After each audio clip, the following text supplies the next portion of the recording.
If you're positive, you better bless this space. If you are negative, you better get up on my face. If you are positive, you better bless this space. If you are negative, you better get up on my face. If you are positive, you better bless our space. If you are negative, you better get up out our faces.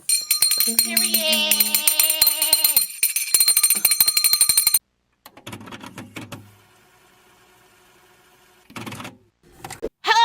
Welcome back to another episode of Witches and Weebs, where otaku and spirituality come together to create a harmonious community of witches and weebs. Welcome to our spiritual Saturday. I am Azari. I'm Space. And I kind of be forgetting what the fuck we doing because I'm so used to saying Witchy Wednesday. Anyway, we are back with a part 2 for the journal prompts to actually understand yourselves. So the first half we did 6 archetypes. We talked about 6 archetypes. We asked questions from all those archetypes. And now we are about to get into the second part of the other 6 archetypes. And remember that I included the link to the archetypes in the first video, and I will also include those in this video. But they are there for everybody to enjoy, because we only talked about 1 or 2 of each of the archetypes because we yap a lot. Yeah, we sure do. If you want to answer some questions that we're answering here too in the comments, definitely go ahead. We love to see about everybody and their personalities, how they fit with each archetype. I love seeing new perspectives because as an up-and-coming DM, I'm going to put that out there, it inspires me for NPCs. So who knows, you might be an NPC in our D&D Yeah, campaign. It shows me like different ways of people's being, because I only have my own experience. Yep. So yeah, we're gonna get into the last 6 that we didn't get to cover in the last episode. Hopefully we won't go as long as we did last time, because we might. We'll try to keep it streamlined, but no promises, because we'd be laughing. Yep. Yeah, no promises, but we will try. There. That's all I'll say. So, anything else you have to say? No, but I'm ready to get these questions answered, because I see some of them and I'm like, dang, I kind of want to talk about it. Okay, so the next archetype is obviously the hero, which is the one that most people know. What's an area in your life you're too prideful, egotistical in? Oh, things that I already know.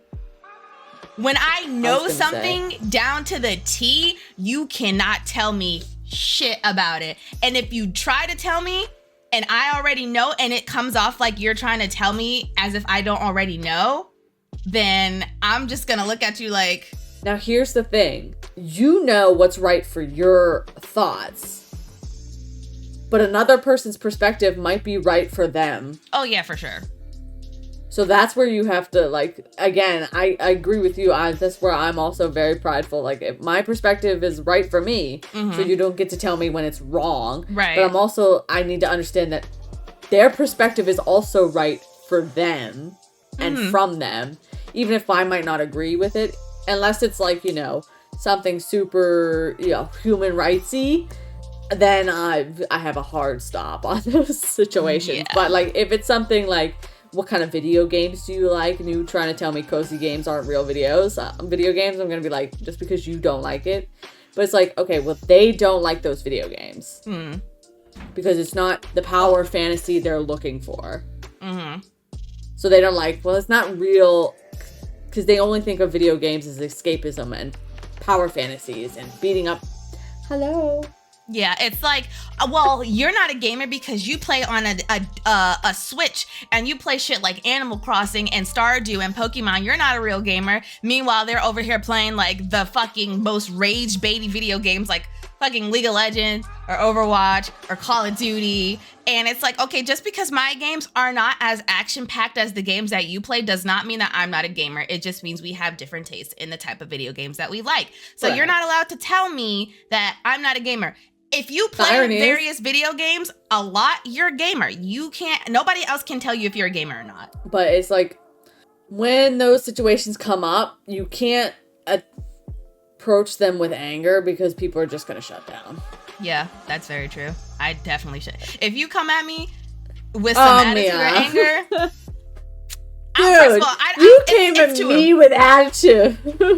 I match energy. I felt she didn't give me any type of attitude, but I read it with attitude because that's just how my mind reads things. So I'm like, well, all right, I'll match your energy.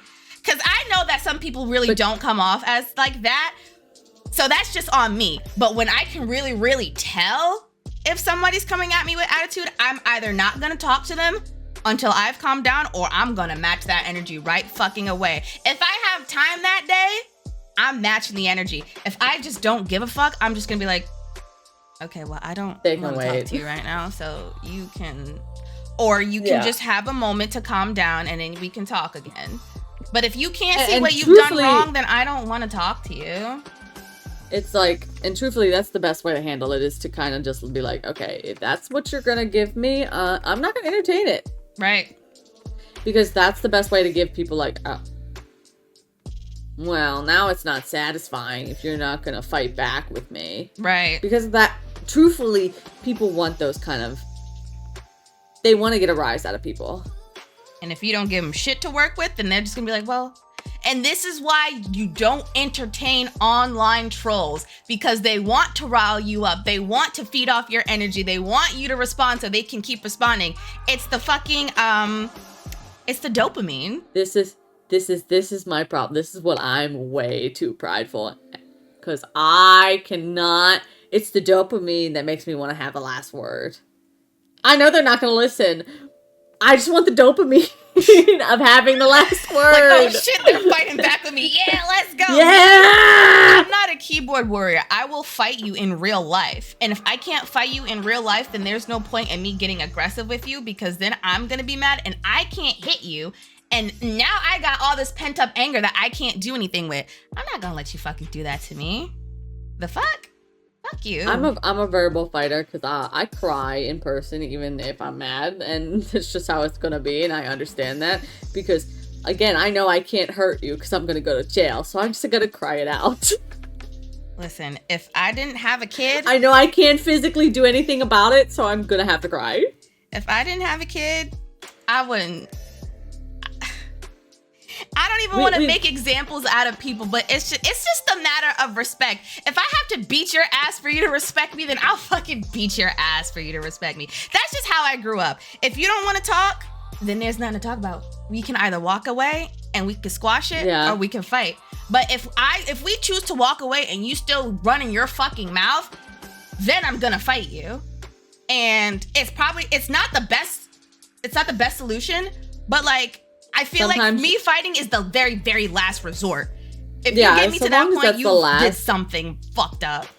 Yeah, so long as it's like your first response is to just go at everybody who comes at you, then it's kind of fine. You're like, that's when I give you the unhealed version of myself. Exactly. And listen, just because I give you that version don't mean I'm not healed. It just means that that's what you fucking brought out of me. That's what you earned it. Exactly. If you bring out if you willingly bring out the unhealed version of me, you have earned it. Yep. Because I'm trying desperately hard to make the decision to continuously put my healed version first. Exactly. And if you're unhealed, I don't have to give you my healed version. I'll give you my unhealed version. What? I think that's what people don't understand about a spiritual journey, is not necessarily about just being healed. It's about knowing when to use your healed version and when to fight fire with fire. Right. Because some people do not deserve your healed version, because they themselves are not healed. Right. Like your shadow want to fight? We can fight. My shadow throws fucking hands. What the fuck you talk about? Oh, but you're spiritual. You're supposed to be love and light. You're supposed to... No, because some people don't fucking deserve love and light. What the fuck am I giving you love and light for if the thing that you're giving me back is negative, disgusting energy? That's another thing that people don't really understand, is that spirituality is about incorporating your shadow into your light. They become one. They don't go bye-bye. Your shadow doesn't just disappear and you're all light. No, you use your shadow effectively. Mm-hmm. Your shadow has a purpose, and you use it for that purpose. Exactly. To fight fire with fire. If a shadow comes at you, you'd be like, okay, I'll let my shadow out. Fight fire with fire. If a light being comes at you and is projecting light at you, then obviously you're gonna give light back. That's how that works. Exactly. But if someone's giving you ugly, match energy or walk away, just in general, if you can't. If it's that bad. Yep. Because some people will always antagonize you. I for sure let my shadow answer things that it definitely shouldn't. And that's... I do too. Me too. Hold on. That's where my prideful moment is. My fucking cat is being... Don't run under... I'm not gonna hurt you! Come on, get out! Because you scratching the door and shit! Get out! Get out! Because you're starting to make me mad. Okay. But, yeah. And for the people that are like, well, don't fight fire with fire, I won't. If I know it's a situation where I can walk away, I can walk away. But if you're tailing me with a fucking torch and you're just meow, meow, meow, meow, meow, meow, okay, bitch, let's go. We can fight fire with fire.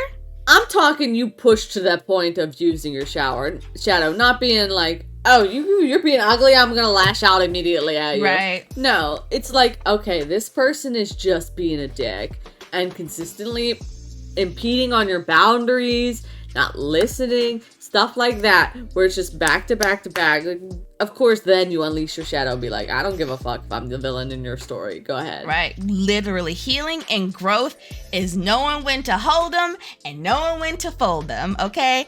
Because I'm not all the way healed, but I'm getting to that point because I know that I'm not even 50% healed, let's be real. I've got so much baggage that I have just not talked about yet. Yeah, and like I feel like it's probably forgot about with various people because Space has gone through a lot more shit than I have gone through. So for me, it's like, okay, well, these situations I can heal from, cool.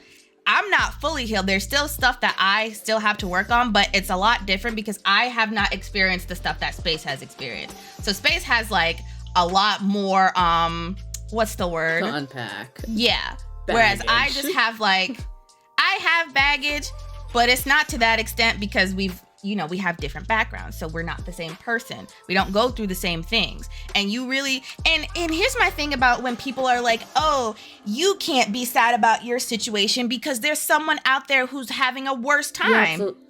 You absolutely can be sad about your situation, but you don't have to be like, well, my situation was worse because it made me sad. No, it's like your situation was bad, my situation was bad. Right. Let's get through it together. You deal with your situation, how you deal with your situation, and I deal with my situation, how I deal with my situation.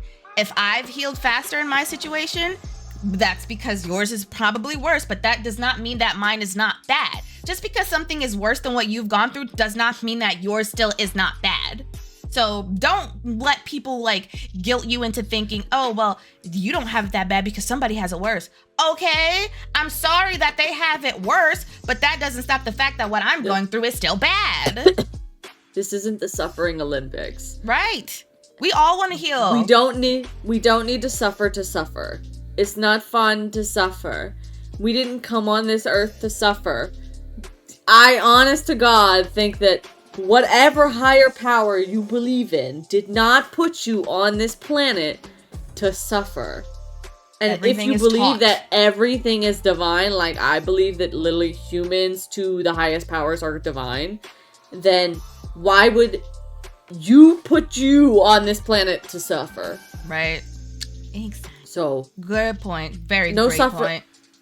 No suffering Olympics. Bad things happen. We just all hold hands and get through it together. Right, okay? Exactly. Let's like I said, join.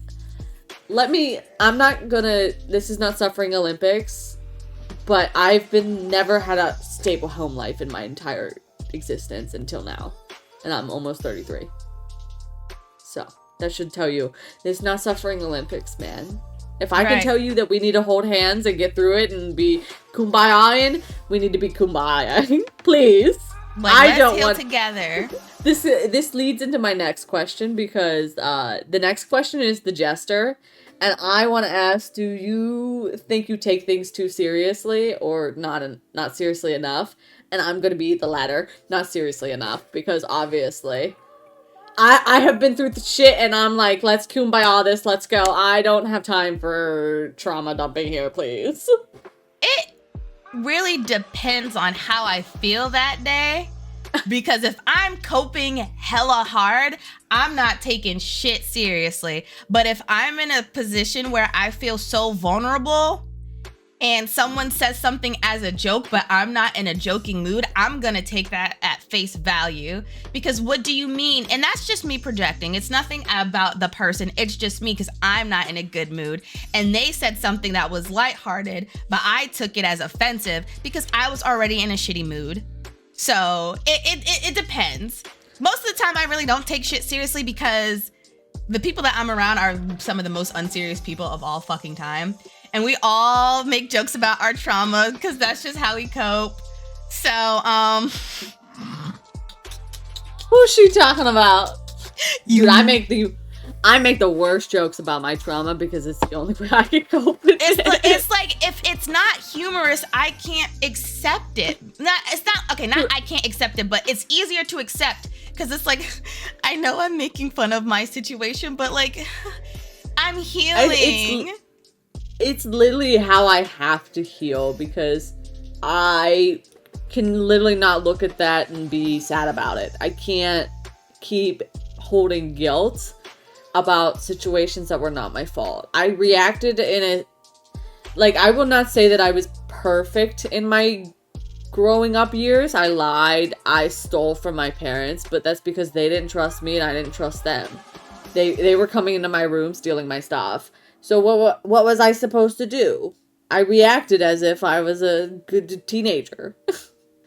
And so I have to look back at that now and be like, how else was I supposed to act? Right. And it's like, it's already happened. If I sit here and linger on things that's already happened, I'm going to be miserable for the rest of my life because it's always what if I did this? What if I did this? And then you spiral into a fucking AU of what happened. And now you're sad again because it's like, well, fuck, I wish I could have changed it. You can't. It's happened. And at that point, rumination is the worst. That is rumination at its finest. I do that a lot.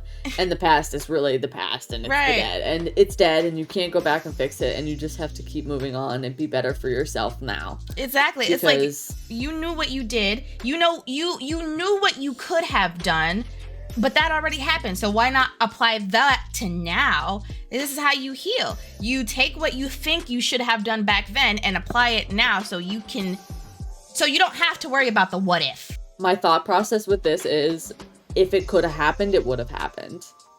That's the thing. It's like everything happens for a reason, even if it's ugly. And if things could have happened differently, they would have happened differently. Here's a little science fact. The non-zero chance means that if anything can happen, it will happen at some point in time. So everything that happened for a reason. It had to happen the way it happened. Now, what you do with that this is what we're trying to work on. Do you suffer and replay past events of, well, I should have done this. I should have known to do this. I should have. You didn't know then because you had to experience it to know. So you couldn't have known. You had to experience that in the moment. Mm-hmm.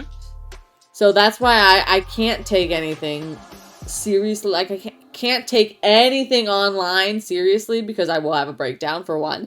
And two, it's not that deep. Because I don't know you face to face. I ain't never seen your face. And the funny part is you could be talking shit to me, meet me in real life, and love the fuck out of me. Or fight me. Or fight me, that's fine. You look stupid on both ends because either you get beat up or you like me now. It's like, and now you look like a clown. Because I'm kind of fucking cool, dude. It's hard to hate me once you get to know me. And at least know my nuances, because I definitely talk a little too bluntly. I genuinely feel like if you hate somebody and you know that they're not a bad person, there's something about them that triggers you. Because it's something that you see in them that you want to see in yourself, but you can't. because of whatever circumstances. So if you find the nicest person and you're like, I hate them because they're so nice. Okay, then how about you try being nice? Maybe people will like you more if you try being nice. Maybe you're a little jealous because they're nice and everybody likes them. However, this brings up a good spiritual SF card that we pulled today.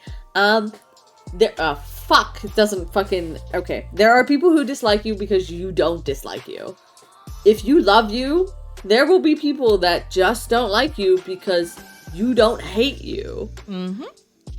They hate themselves, and so they project on you.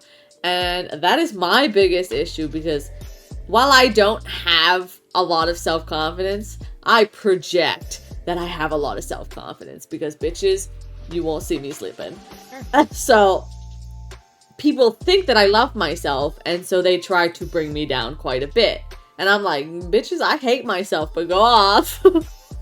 Like that is your interpretation of me. I have done the do like 3 times, my guy, and it's still here. Trust me, you can't say shit to me that I haven't heard from a parent, and I haven't heard from myself, and I haven't heard from an ex-friend of mine. Okay. Trust me, you can't say shit to me that ain't already been said to me. Period. Listen, my shadow already beat the fuck out of me. You can't tell me shit. My shadow has been beating me up for 33 years. Trust me. It's worse than you could ever be to me. Oh, you're fucking ugly. Okay. I'm married and I have a child, so I'm doing something right. And my kid's cute as fuck.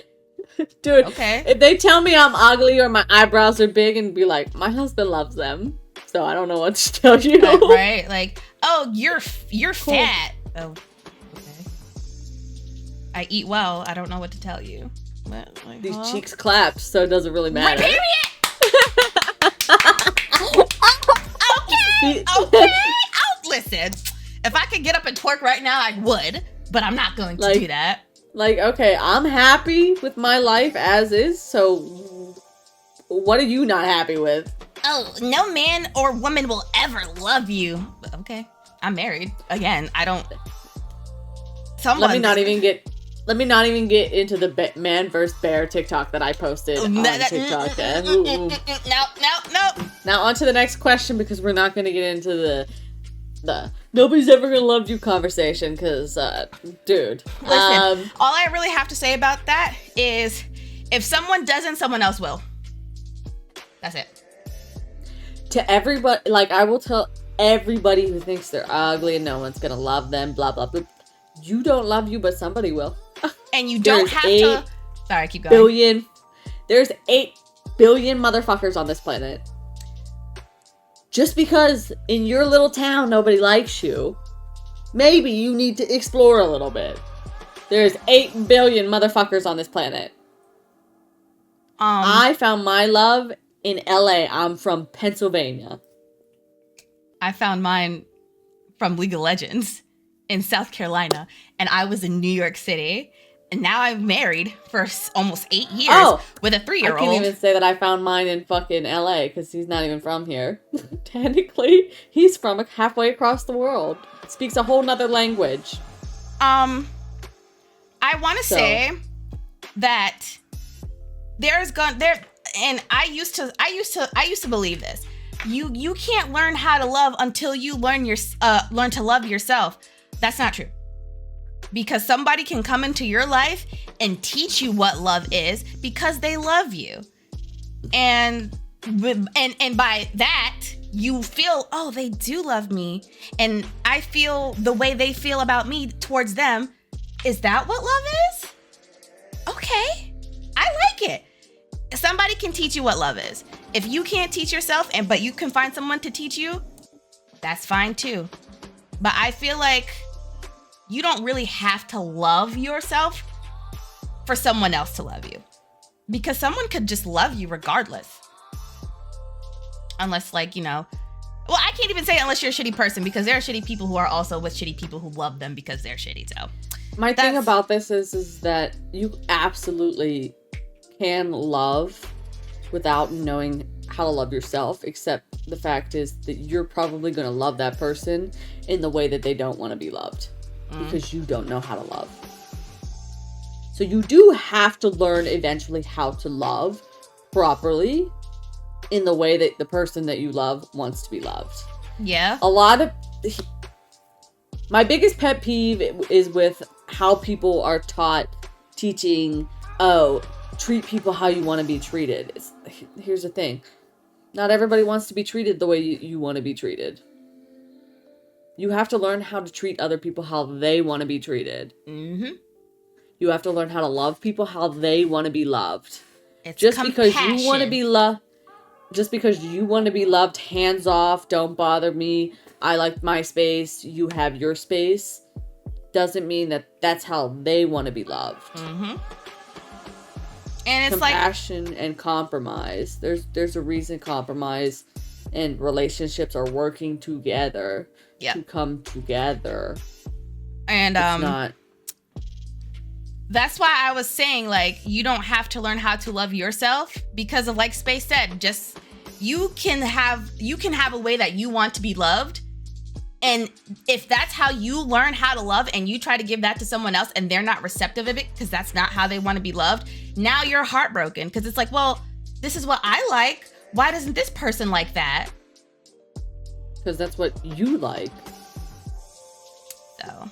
And the thing is that a lot of people don't communicate how they want to be loved. They just assume that this is how everybody wants to be loved. And if they don't want to love me, then that means they don't love me.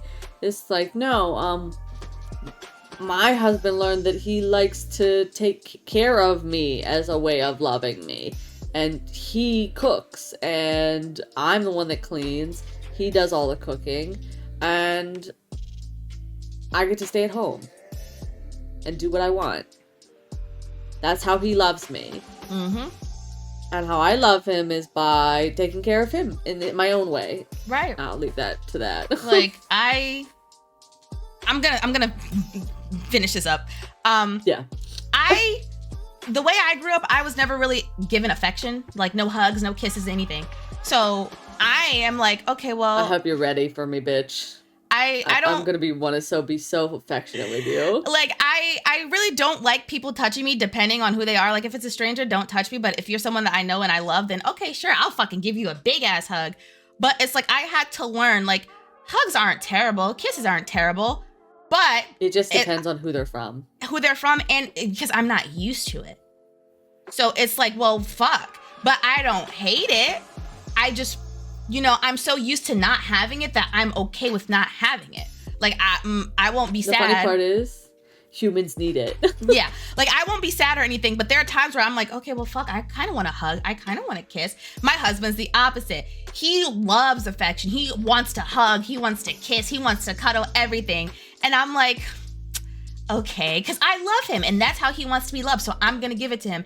And because I'm not a person that's like averse to it. So I'm going to be like, yeah, okay, sure. You want to hug? I'll give you a hug. You want to kiss? Give me a kiss. Sure. There are days where I'm going to be like, no, not today, not right now. And he understands, like, okay, I know, because that's not what you're used to. So I'll tone it down a little bit.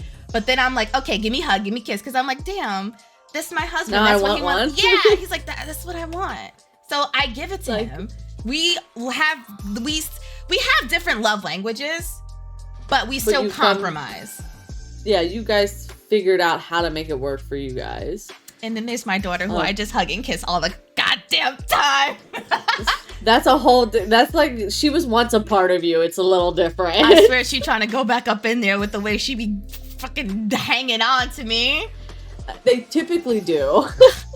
So let's get back to the questionnaire, since we did a little bit of a tangent for sure about love and stuff, but I think we spit quite a bit in there. The opposite of lover is the rebel, for sure. So, Mia, what kind of question do you want to ask out of these three? Ooh, what's the time that you have stood up for someone but didn't, and why? I actually can't think of a time that I didn't stand up for somebody, even though probably there's people. Here's the difference. I have stood up for everybody that I've ever cared about, even when I shouldn't have. I feel like that should be the question that's asked. What's the time you stood up for someone but you shouldn't have? There has been many a times where I have taken the L standing up for people that I thought were treating me well, and they were just using me. I have taken L so many times. The problem is my internal justice system does not let me just see something wrong happening to my friend. I can't not stand up for somebody. I just can't. Physically, I will jump out of my skin to be like, what do you mean? They said no pickles. Yeah, the problem with that is that there are people who don't want that. And I understand, because I'm like, I wanted to stand up for you so badly, because I see that you didn't stand up for yourself. It's like, but they're like, you didn't have to. It's okay. I would have been fine. I'm like, fuck. Now I feel bad because I thought I was being courteous, or not courteous. I thought I was being, what the fuck is the word? It starts with a C. Yeah, most of the time I have gotten, like I said, it's been straight L's. Like, I don't think I've ever stood up for someone and well, I definitely stood up for good people, but most of the time they yell at me anyway, so they're like, I didn't need you to stand up for me, and it's like, no, it's not fine. Cordial. Courteous. But so I get it, but I can't just stand by and just not, like, if you're treating my friend wrong, I'm gonna stab you. Right. I feel like this ties it's into support them in public, correct them in private.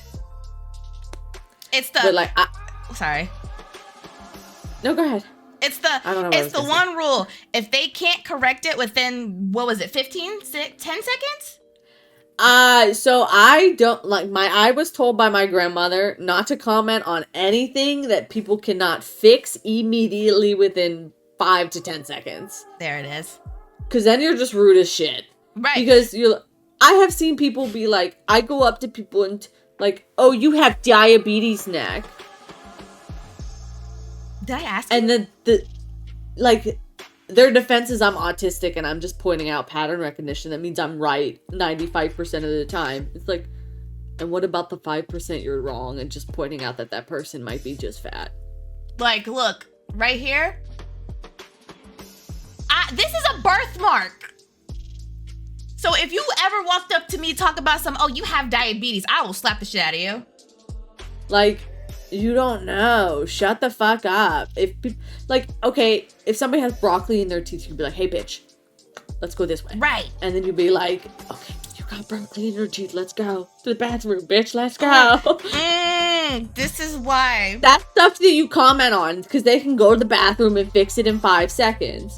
But if you're like, oh my God, that dress doesn't look so good on you. We're at a party. I can't exactly change right now. Shut the fuck up. Did you invite me to your house to get dressed before we came here so you could tell me then? No. Okay, cool. And this is what I have experienced. Okay, not personally experienced, but I have been around people who experience this. It's all, and this is just from how I grew up. There were a lot of hating ass bitches who would have a whole group of friends, and they would be it would be some girls, and then it would be some guys. And of course, there's gonna be one pick-me bitch who's always trying to point, oh my God, your eyelash is coming off. Oh my God, bitch, your teeth are yellow. Oh my God, bitch, you have broccoli in your fucking teeth. Like, out loud. And they're not being a girl's girl. They're just being a girl who's trying to point out other girls' flaws so the guys can see something wrong with them, and they're looking at her like, okay, I want this bitch because all these other bitches look like disgusting, or they look somewhere else. And then it's like the whole time that one bitch is the one bitch that don't nobody fucking want because of her personality. She has a shitty personality. Her breath probably stinks too, and just nobody wants to fucking be around her because she always got hating energy. Half the time those people are projecting, and I'm like, bitch, your teeth are yellow. It's all jealousy. You got shit in your teeth. All jealousy. Your eyelashes is coming off because you've been wearing them for 3 days straight and act like we don't know. Like, and there's so many TikToks, like satire TikToks of it. And I always get so triggered because I'm like, this is so accurate though. You don't understand how real this type of person is, and I can't stand those type of people that always have to point out something wrong. And that's how I learned how to grow, because I used to like make jokes at my friend expenses because I'm like, oh haha, this is funny, they'll take it as a joke, and then they're like, bro, that hurt my fucking feelings. And I'm like, but it was a joke. And they're like, it fucking hurt my feelings. And I'm like, oh, okay, I'm sorry. Yeah, jokes at people's expenses are not funny, and I had to learn that hardcore because my family, that's how their humor is. There's a reason we don't talk anymore because I don't like that humor. Now, if your friend is okay with that because they do the same thing, cool. Then but it's fine. If your friend is like, bro, that hurt my feelings, you cannot tell them, no, it didn't, because it was a joke. It wasn't a joke to them. You can't tell them that. It wasn't a joke to them. You can't tell them that it was just a joke and they're sensitive because you fucking hurt their feelings. You cannot decide if you didn't hurt their feelings or not. If they told you you hurt their feelings, you hurt their feelings. And now you have to take accountability. It might have not been your intention, but you still have to take accountability for that. If it wasn't your intention, you should say that. Be like, I'm so sorry. That was not my intention, but I'm sorry anyway. And don't do it again. Won't do it again. Exactly. That's all. Be like, yes, clarify that wasn't your intention, and be like, I'm sorry, I just meant it as a joke. That was totally not my intention to hurt your feelings, but I'm glad you told me. I promise not to do it again. Exactly. Because that's my friend group. We all make jokes at each other's expenses because that's just how we are. That's how we cope. We think it's funny. The funny part until is, someone goes too far, and then it's the not funny anymore. If I don't know you, you do not get to make a joke at my expense. Exactly that.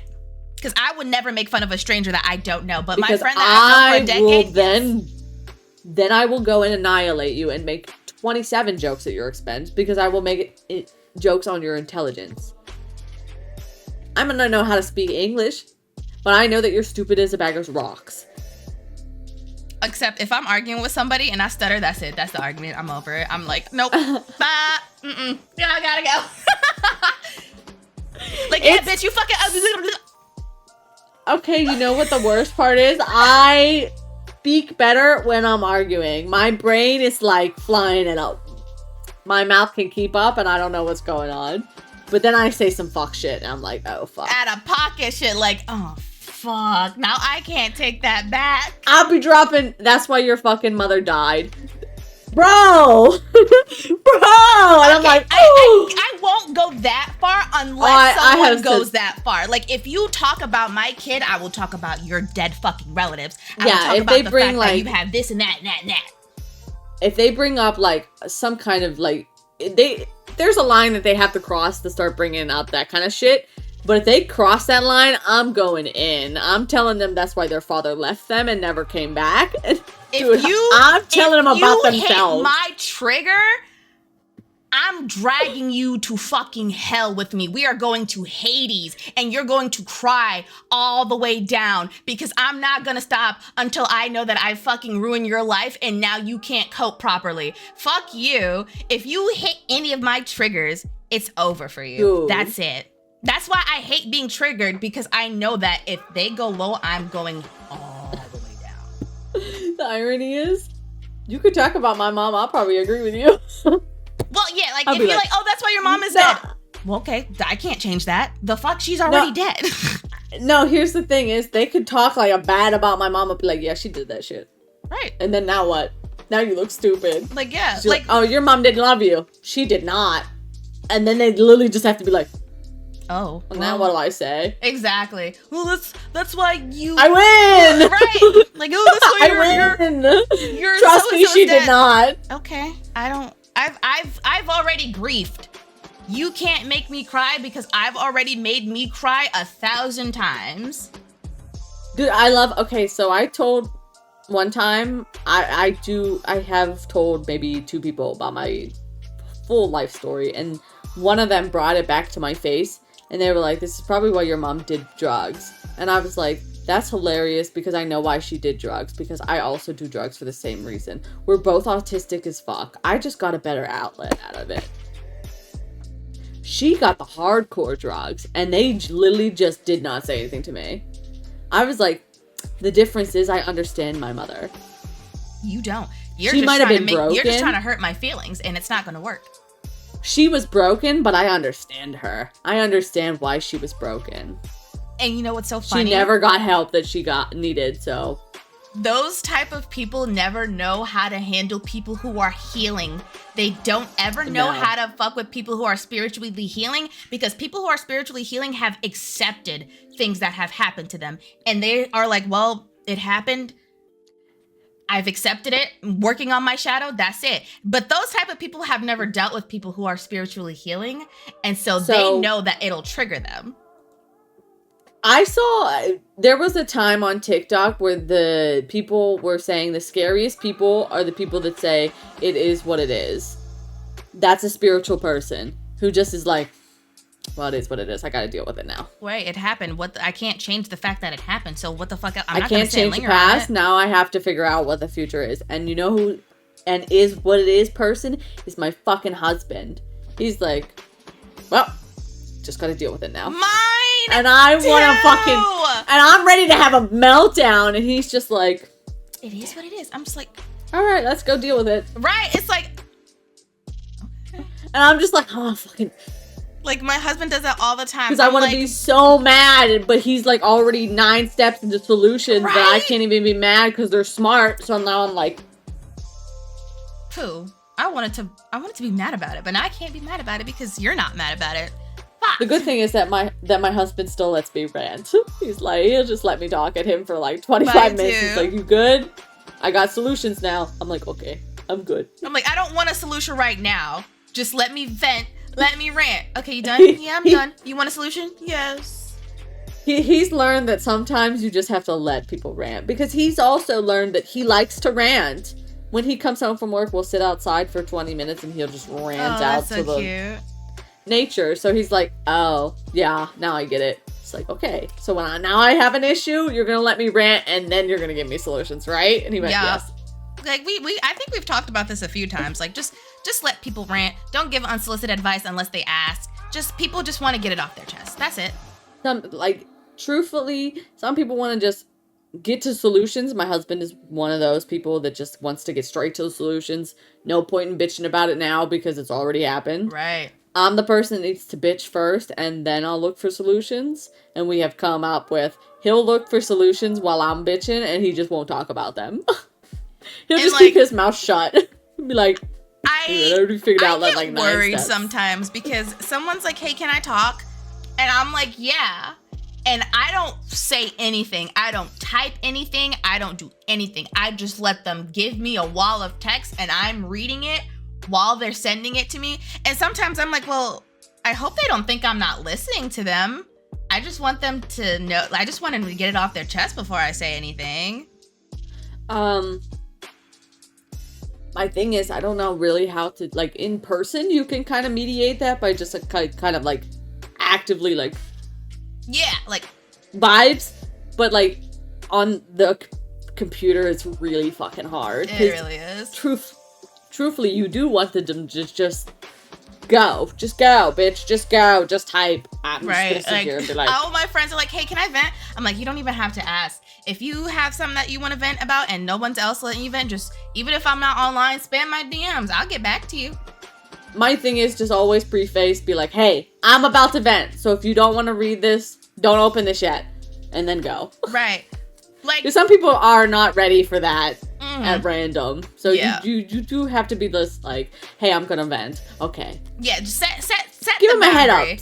Like, yeah. Give them a heads up just so they know, like, what's about to happen. Right. And then they can be like, I'll deal with this when I'm ready to deal with it. Right. Like me, I tell everyone, I'm like, don't even ask. Because 9 out of 10 times, they've already vented me to, like, 4 or 5 times already. So I'm like, just go ahead. Go ahead and vent. Because I know some people are not comfortable. They have to ask because they have to make sure, like, are you in a headspace right now where I can vent to you? And if they say yes, go ahead. That's why I say to, like, give them a heads up. That way, even if you know that they're okay with you venting at any point in time, it still makes you feel a little bit better because you be like, okay, if they're not in the headspace, I at least gave them the little warning that this is about to be a vent. You don't feel like you're imposing on them. That way it mediates that little feeling of, oh, I have to ask them. I have to ask them. Yeah. Be like, okay, they've told me I don't have to ask, so, but I still feel the need. Maybe I'll just give them a heads up first. Yeah. This is going to be a vent. And that's totally okay. Okay, on to the next question. The innocent. Ooh. What topic of conversation that you don't like to talk about or shy away from? Anything that involves my childhood. Anything that involves me before the age of 21. I don't speak on it. Like, you'll hear me drop tidbits, but you'll never hear me drop the whole lore because, for one, I don't want to traumatize people. And I've lived through the trauma enough that I don't want to make anybody hear it vocally. So, some people will know. My husband knows the majority of it. I will say that I have told 3 people in my lifetime. And it's just something I will never talk about. Right. It's dead to me. I can't keep holding guilt over the terribleness that I was inflicted and the terribleness that I responded with, because I was also a pretty terrible person at the time. But I was miserable. I was depressed. I was untreated ADHD and probably autistic. And there was a lot that I was not doing properly in my own world because I didn't know how. I was never taught. I grew up by myself from the age of 10 to 15. So, needless to say, you'll hear tidbits, that's for sure. But I will never drop the whole lore of it all. Because I do take it very lightheartedly, and now it's all a joke to me because it has to be. Coping. That's how you cope. It has to be. I can't feel guilty about it anymore. Can't live with the guilt. That's what the tarot cards told us. What about you, Mia? Politics, obviously. Don't talk to me about politics. I will look up politics on my own time just so I know current events, but do not talk to me about politics. Because half the time, people who are trying to talk to you about politics are ignorant as fuck and don't actually know anything because they have not done their research. So please don't talk to me about politics because I have nothing to say to you.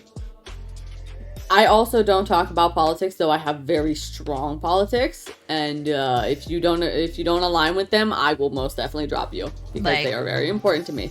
But you could just talk about them as much as you want. The way that I get around people that will be like, oh, I don't know anything about politics. And I'll be like, okay, I want you to go look up Project. Well, this is the specific one I used up until, I could still use it actually, Project 2025. I tell people to look it up and be like, okay, now tell me you don't want to know about politics. You don't have to tell me anything.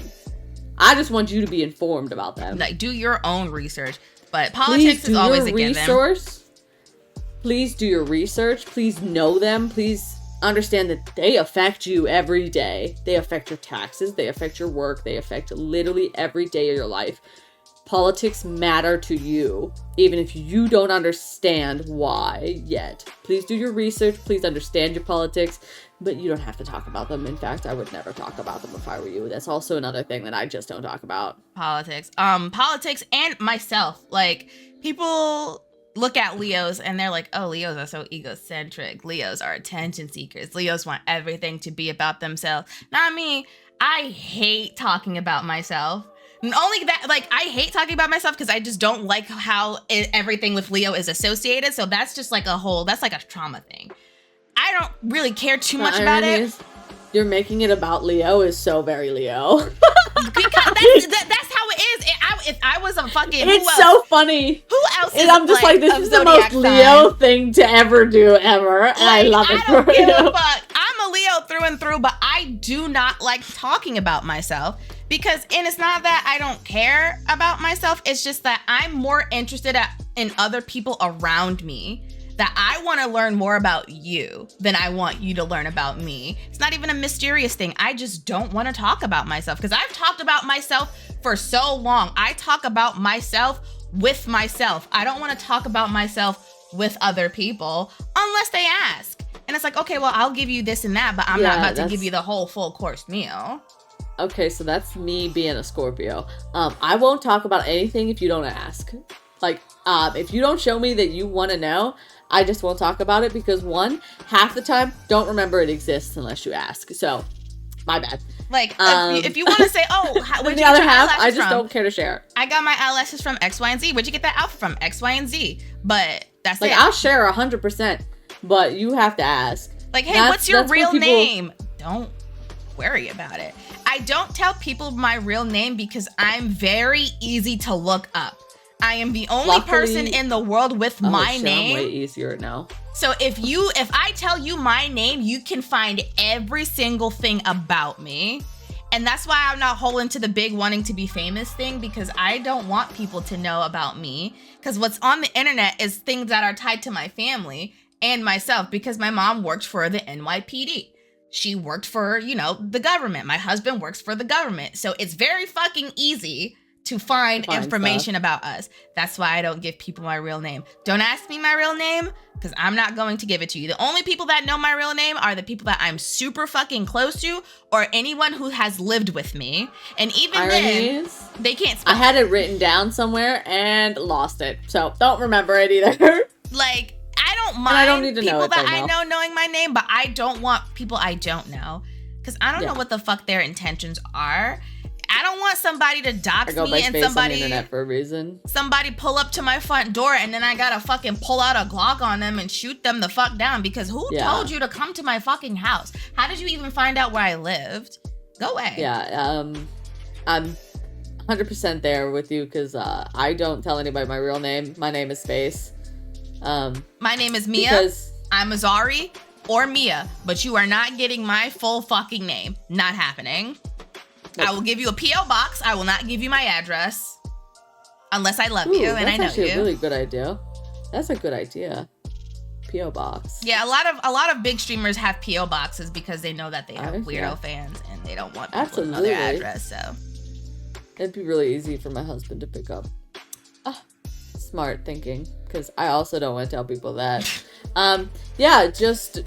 We'll not talk about those. So those are the things that we're not going to talk about. However, we do have very strong opinions on both of them. So if you don't align with them, we will know, and we will let you be aware as well. So exactly.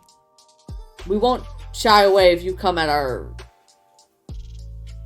friends for it, but whatever. On to the next question. Oh, this is the ruler.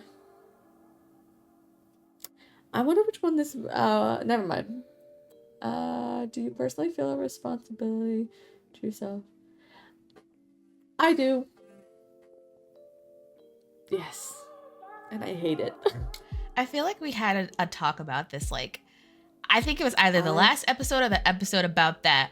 But, I basically said the world is cruel, but your world does not have to be. Like, I feel a responsibility for my little subsection of the world and making it better. Yep.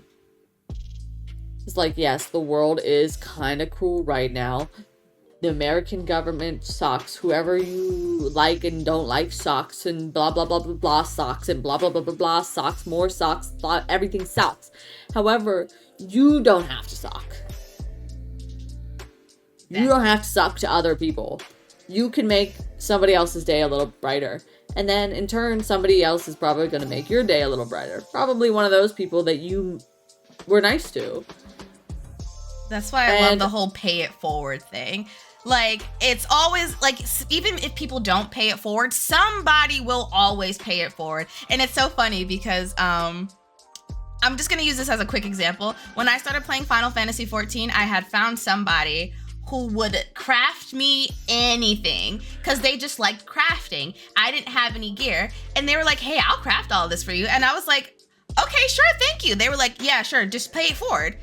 Guess what the fuck I did? I leveled up all of my crafters. And now when I see somebody who's new to playing, I'll ask them like, hey, do you need some gear? Do you need this, that, and the third? And they'd be like, yeah. And I'll just like pay it forward. You never know who you're inspiring when you do something like that. So just be mindful of it. She's currently helping me level in 14, so she's paying it forward right now. Like, I will always, if someone's like, hey, can you craft this for me? Okay. Because I love crafting in that game. I'll definitely craft it. Just ask me, tell me if you have the materials, give me the materials. If you don't have the materials, we'll see how much they cost and then we can craft it for you. Yeah, so it's like you do have a personal responsibility to make other people's lives around you a little better, but you don't have to take on the responsibility of the whole wide fucking world. Right. That's the thing with Witches and Weebs was I wanted to get a subsection of the community that is big enough where we could have a lot of people that pay it forward and make a really nice community here. Again, building a small community to make the world better. Just a small subsection, a tiny bit of the world can be a little brighter just because we exist and we do this. Yep. And one person from that community can stem off into their own community, and it all comes back to where they started from, and it's just everyone paying it forward. It's like a chain reaction. A domino effect. One community has to, like, a new community has to start building other, like, I don't want to be the only people that come up out of this Witches and Weebs thing. I would love to bring other creators along with us and other friends and other people up and have other people start communities from being inspired about what we do and be like, oh, if they could do that, I could do something like this and like, I can take on. I found a bunch of people who are spiritual and witchy and they love anime. Because you don't really get those kind of people. And if you do, they're like a dime a dozen. They're a fucking diamond in the rough. It's very hard to find people who are into spirituality and witchcraft and anime, because it's always either one or the other. Because they're two different communities that don't have anything in common. But if you can bring them together, it's like, you're special, we're all special. And it's none of those, well, if everyone's special, then no one's special. Nope.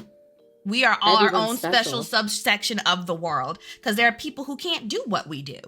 So we are special, all of us. And those people who can't do what you do can do something that you can't do. So they're special in their own way. We're all special. Everybody can do something, even if it's just be a really good customer service person. I love your shirt. I'm sorry. I love your shirt so much.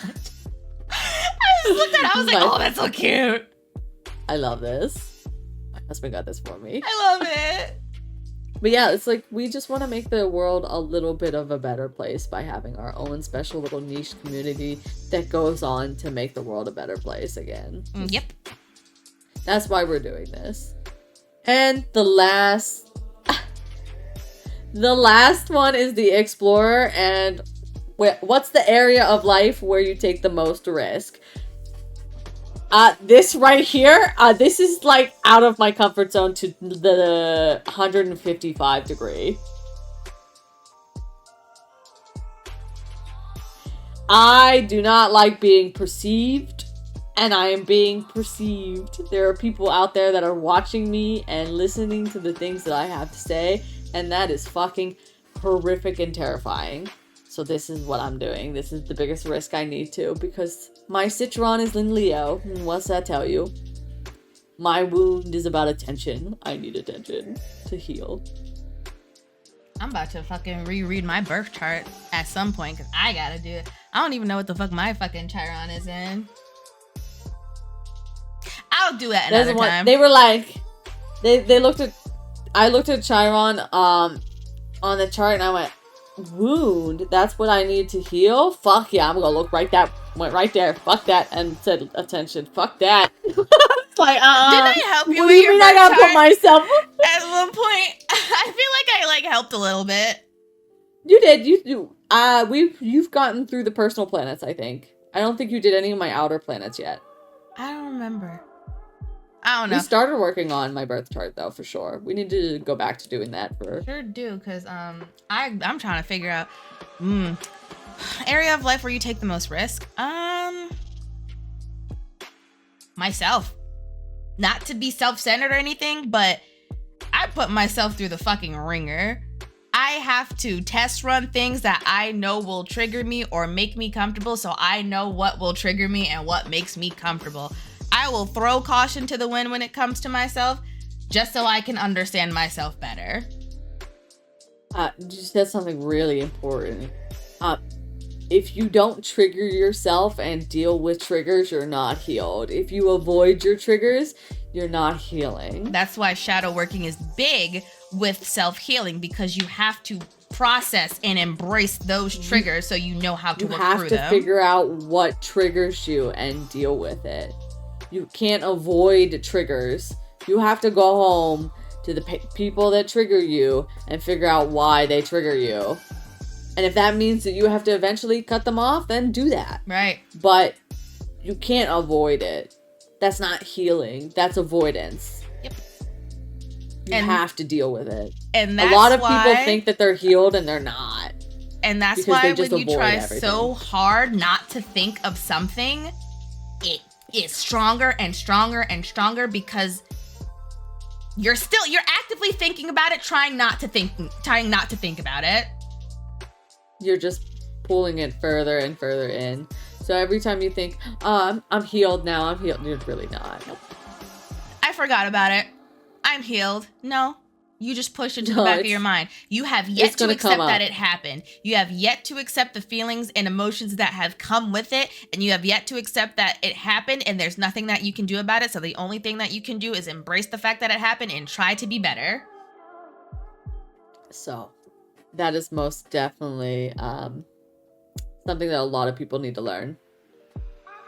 Is that you're not healed if you're not being triggered.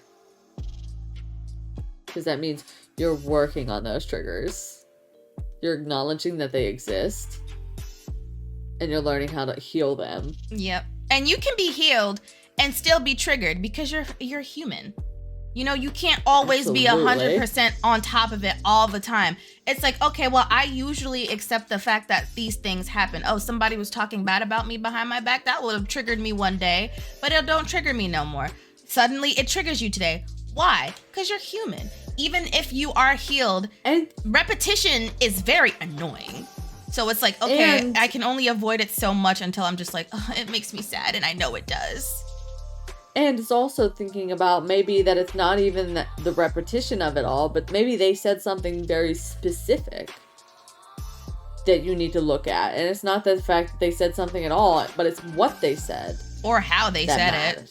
Or how they said it. Because there's a lot of different things that can bother you. A human is not perfect and never going to be, and that's the whole point of being human. That's the end of the questions, though. Damn, we fucking zoomed through these. Woo! That's because we only took one question from each thing this time. Last time we did two questions because we were super excited about that. Oh yeah, we did. Yes. I want to double back real quickly to one of the ruler questions that I really wanted to ask. Do you think it's more important to maintain stability or embrace change? And I'm going to say embrace change. Because how can you be stable when you are constantly triggered by the things that you have yet to change? That's just my opinion on it. You can't really maintain stability until you understand that some things have to change. The trauma in me wants to say stability, like the traumatized version of me wants to stay stable and just be stable. But the Scorpio in me with my 7 stages of transformation is like, no, change has happened, must happen. So there's 2 sides of me that battle this, really, because yes, truthfully, change must happen and change will happen eventually. But God damn it, does traumatized me wants stability right now. I feel like they're both really important. Like, I don't feel like one is more important than the other, but if I had to choose, I feel like it would be to embrace the change. Because it's like, okay, well, if I think I keep bringing this up, but here's it's the thing I actually think that you're completely right, and change is more important because stability breeds, like, laziness. And it's not laziness, I want to say. That's what I was going to talk about. So I saw complacency. Something. Yes, you get too comfortable and you can't experience things that could be better for you because you're so comfortable. I'm stable. It's fine. I'm great now. I don't have to worry about anything. And so you don't seek anything better either. Yeah, it's like I saw this thing, and I think I mentioned this in one of the videos before, that somebody found a restaurant that they really liked. Because after trying all these terrible restaurants with all this bad food, you finally found one that's good. And because you found one that's good, that's the one that you're going to keep going to. But it's also preventing you from finding something that's better. Just because you found something that's good doesn't mean that it's the best. It's just good for the time being. You don't know if there's anything better out there because you have become complacent and comfortable with this one restaurant after having so many bad restaurants. So now you think that this is it, the end all be all. You don't have to look for anything better because you found something better than what you've already had. But there's always going to be something better. And that's why I think embracing change is important, because once you get complacent, you don't get to see all the other things that can be better for you, because you're like, I'm stable, I'm comfortable. I don't have to do anything else because this is where I'm supposed to be. Like, am I happy with my life as is, and the fact that I get to stay home and cook whatever I want, make whatever I want, whenever I want, and do all the things that I want? Yes. But I would also really love if Witches and Weebs would change my life. Right. Like, there's complacency, and then there's being grateful. So you can be grateful for everything that you have. That doesn't mean that you don't want better. That just means you appreciate what you have and where you are and what you've been doing. And truthfully, after all the shit that I've been through, I think, quite frankly, I deserve better. I feel like everyone deserves better. Some way, I deserve better. So, like, if you're a shitty person, I'm you don't really to do that. But yeah, like, if you... And I think a lot of people can learn to admit to themselves that they deserve better than what they have. It's like, well, I don't deserve better because I already have the best. No, How do you know that's the best? Exactly. You've become complacent and comfortable, and now you don't know if there's anything out there better for you. Oh, well, I'm a content creator. I'm at the top of the world. There's nothing else that I need to do. Truthfully, I would just use this to probably make more music and D&D content. Like, I always thought about bardcore music. Like, I'm at the top of this topic of being a content creator. I don't need to do anything else. Okay, well, now you're just holding yourself back because you don't know if you're going to be good at something else or not. It's the whole thing about when Space talked about when it comes to witchcraft and the type of witch you are, if you streamline and you tunnel vision yourself to that one type, that's what you're going to be stuck in. How do you know? You using myself an example. You're a crystal witch. How do you know that you won't be good at being a hedge witch or being a green witch or being, a different type of Just because you witch? know crystals now does not mean that that's you learned crystals as spirituality. You don't need to learn crystals as witchcraft too. You already know crystals, so branch out into other things. Exactly. That's just using Mia as an example. It's not that she is not. We absolutely are, but it's that's kind of thought process, right? And I've accepted something, and you know something, that doesn't mean you should stay just knowing that. Right. You should seek to learn more. It's like currently I am world building for my D&D campaigns, and I have started to connect the dots with my different worlds where they're actually probably all connected. So by doing that, I've gone and learned a lot about how space works, how black holes work, the science behind Interstellar and how accurate it was, and the liberties they took on the imagery more so than the actual physics of it, because the black hole would have been a lot bigger. So there would have been, of course, he would have never made it into the black hole, all that kind of stuff, But the liberties were... But I went through and learned a lot of new knowledge and research because I'm world building for a D&D campaign. And Space embraced the change. Because Space could have just said, well, I'm content with my world. There's nothing else that I need to know because I've got everything. Everything's perfect. I got geography down to a T. I got topography down to a T. Population, government, all hierarchy. I got it all down to the T. But now... I'm actually about to read the new Dungeon Master's Guide because they actually wrote it with the idea that you don't know how to be a Dungeon Master. Let me not talk about this for 25 minutes because I have a problem with the 2014 version being like, I'm not going to teach you how to be a Dungeon Master. You should know how to be a Dungeon Master. And this is why most DMs are not that great. Because all they teach you is world building, and I already know how to world build, motherfucker. Right. I'm like, geography, I know how to figure out geography. Where's the how to teach me how to be a DM part? Oh my god, I kind of want to... There's so many things that I want to do in terms of art. Because I want to do pixel art. And I want to learn how to do animations, but I also want to make maps. I feel like if I can make some good map assets, you could probably make, there's Dungeon Craft, and I feel like you could make great assets that go really well with Dungeon Craft, and I would literally love to, like, oh my god, Witches and Weebs times Dungeon Craft. I'm about to mess around with. I love Dungeon Craft. Yeah, that's why I was thinking, like, I think you'd be able to do really good Dungeon Craft stuff because I feel like you'd be able to mimic the style really well. We gonna find out. That's my new project. Like, I think it'd be a style you'd be able to mimic really well. And I love the Dungeon Craft stuff, and I would love to. I plan on buying it eventually. So listen, I'm doing this for like pure selfish reasons. Mia, make me assets. Listen, because they don't have any Asian assets. I don't care. They don't have if any. It's selfish. If you're like, I want you to do this, I don't have anything else that I'm fucking doing. I'm still trying to brainstorm shit. I'll take your fucking idea, sure. I love being told ideas. I world build next to people. I am actually just Kakashi because he's a copycat ninja. I'm really fucking good at mimicking a lot of shit. And it's not going to say that I'm going to steal it, but I will use it as inspiration. Unless you're shitty, then I'm going to steal your shit. I don't give a fuck. But I'm really good at, like, copying things. Here's the thing. That is art.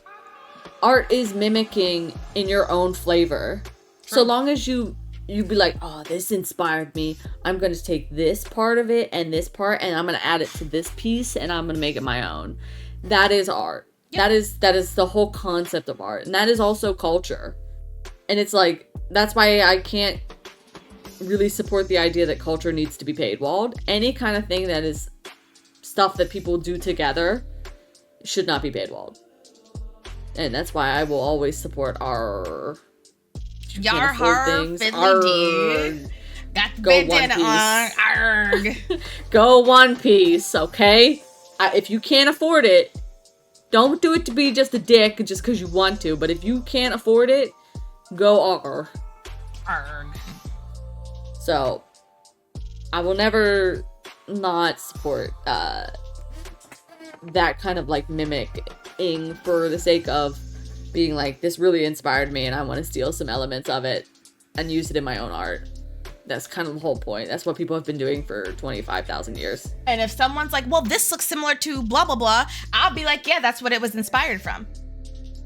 But I will never be like, no, this is my assets and only I use this. No, bitch, this is what I use. I should be like, look, if you want to know what I was looking at while I drew this, this is this, and this is what I thought about, and this is... I'm literally taking inspiration from movies that I love. Art needs reference. And anyone who can do art without reference, fuck you, because I wish it was me. I'm mad at you and I'm envious because I wish it was me. Just for the record, those are masters. Those are dead-ass masters. They have been doing it for 25 fucking years. Because there is one person that I know, and he's a Japanese man, and he does... art from nothingness, no reference, nothing. Ugh, love that. I love that so much. But he has been doing it for... And even him at one point still did it with reference. Yeah. So it's not something that you just do overnight. It takes many moons of practice. It do. And I'm talking to myself right now. I'm literally staring at my own face. Being like... learn to practice, bitch. Maybe you'll be good at something. So I get that. I'm the same. Thirst for protection. The thirst for perfection is really hard to overcome. Well, we working on it, so mind your business. So, I think that's it for this video. Yeah, we finished the rest of the 6 archetypes. I think we had a really good conversation about all of them. I think so too. We didn't go off on a tangent too badly this time, so that's awesome. Go us. No, we definitely did some tangents, but I felt like they were important and they spit, so they tied into the question at some point. So yeah, they all tied into the question for sure. I'm happy to be Apollo's sleeping. Our familiar's sleeping over here. You can't see him because it's cut off, but he's there. We promise. He is there, promise. I might have to change the angle of my camera so you can see him better, because I do kind of get super close to the camera. So anyway, we'll think about that. Leave a comment if you guys have any sort of witchy questions for us too. We're trying to get some more ideas for episodes, spiritual content, witchy content, any kind of researching content. Something anime related, something even outside of those that is just fun that you think that we could talk about that fits the theme of whatever we're doing. Because D&D questions, because we are both heavy role players, and I'm a tabletop DM now, working on it, putting it out there. Video game questions, answer those. Play a lot of video games. Fandom, any kind of fandom questions are welcome here. We would love to talk about all of them, which just Witches and Weebs sounded way cooler. Right, like we talk about fandom stuff, witchcraft, and spirituality. But Witches and Weebs it's catchy because someone's like, it sounds good on the tongue. Hey, you know Witches and Weebs? Yeah, I love Witches and Weebs. Yeah, hi, we're Witches and Weebs. That's us. But we're not limiting ourselves to just witchcraft and weeby stuff. Anime. Yeah, so we want to talk about all the fandom stuff. There's also one thing I would like to talk about. I just want to put this out there. And I know this is in one of our smaller videos that probably won't get as many views, but I'll put it out there in Fandom Friday next. We are looking for somebody to help us do our social media. If anybody could help us be a little bit active on Twitter or X or whatever you want to call it, and TikTok, that would be super helpful. If any of our friends would be so kind who are watching us out there to reach out, we would really appreciate that. You could just leave a comment or anything. To see our next coming videos, hit the subscribe, hit the notification bell. We'll see you next time. Mia, you want to hit us for the outro? Yes. I wish Baji was here because we haven't done this for so long, but we'll do our closing mantra that Baji used to do. So the door is open to those that explore. The door is closed to those who ignore. We say goodnight, but not goodbye, for all of our stars are here to shine. Remember, practice wisely and stay safe, and may all of your affirmations and manifestations come to fruition. Bye, everybody! Stay mystical. Bye!